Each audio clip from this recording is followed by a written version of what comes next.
If you have recently bought the Disable Collisions Game Pass, I'm going to be teaching you how to use it today. So let's jump right in. If you haven't bought it, let's go ahead and buy it. So if you go to the shop tab, scroll all the way down, you can find the Disable Collisions Game Pass. It will cost you 224 Robux, and it is so worth it. I'm just gonna throw up a few clips of a few things you can do with this Game Pass.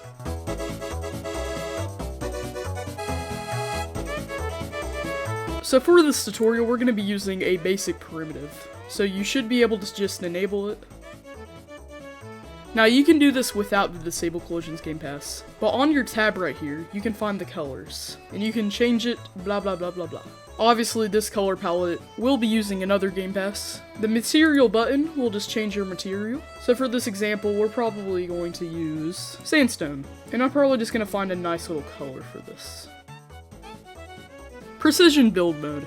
If you click this button, you can find this tab and you must just enable it. Using your left mouse button, you can just click and you can find this tab. Now this can look very confusing, but I'm gonna help you use it. So the blue circle helps you rotate your items horizontally. Now your green and orange both help you rotate them vertically. Now these little cubes actually help you expand your items. So this is the scaling system. Now snapping. If you press K, you can find a bunch of different modes. If you just click on the tab, you can find move snapping. You have the default snapping, the half snapping, the fourth snapping, the no snapping, and custom snapping. Default snapping will help you build more on grid, you could say. It's using one full block. These terms are stupid, I don't know what I'm saying. Half snap is half of it, a fourth is a fourth, and then no snapping is infinite. Now let's go to this half block, and we can do 1/8. So that's 1/4, and then we can go down, and that's an 1/8.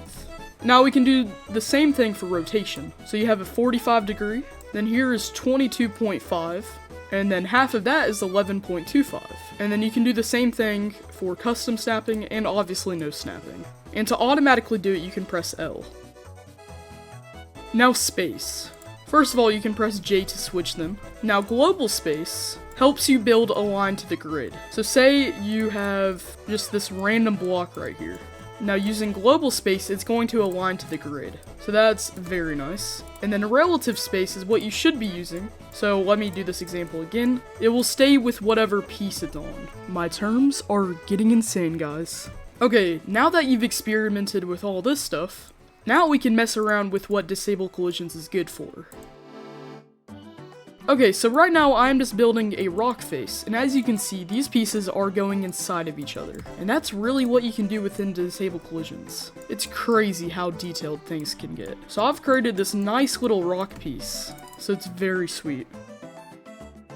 The copy and paste tool is so much easier using Disable Collisions. So if you go to this tab, you can see multi-select, which means you can automatically click the blocks that you want to place. If you go here, you can group it, and then you can copy it around. And now box select means you can select all of these pieces. Once again, if you'd like, you can group it. If you don't, all of these pieces will stay the same, and then you can copy these pieces. And now box multi-select means that you can box this, and then you can add on to this.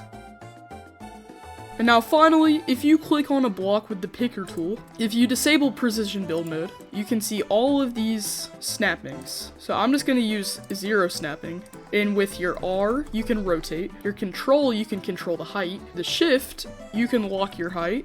And then if you just left click, you can place. So it's a very nice way to make easy rocks, or anything for instance. But precision build mode is a lot nicer if you ask me. Now you can do the same thing for like, say this little stud right here. If you shift click on it, click the X, you can just place these guys around the place. So it's a very fun way to, you know, detail your parks. Now that wraps up the tutorial, guys. Thank you so much for watching, and I hope you guys enjoy. Just ask me any questions that you have. Now, as always, goodbye.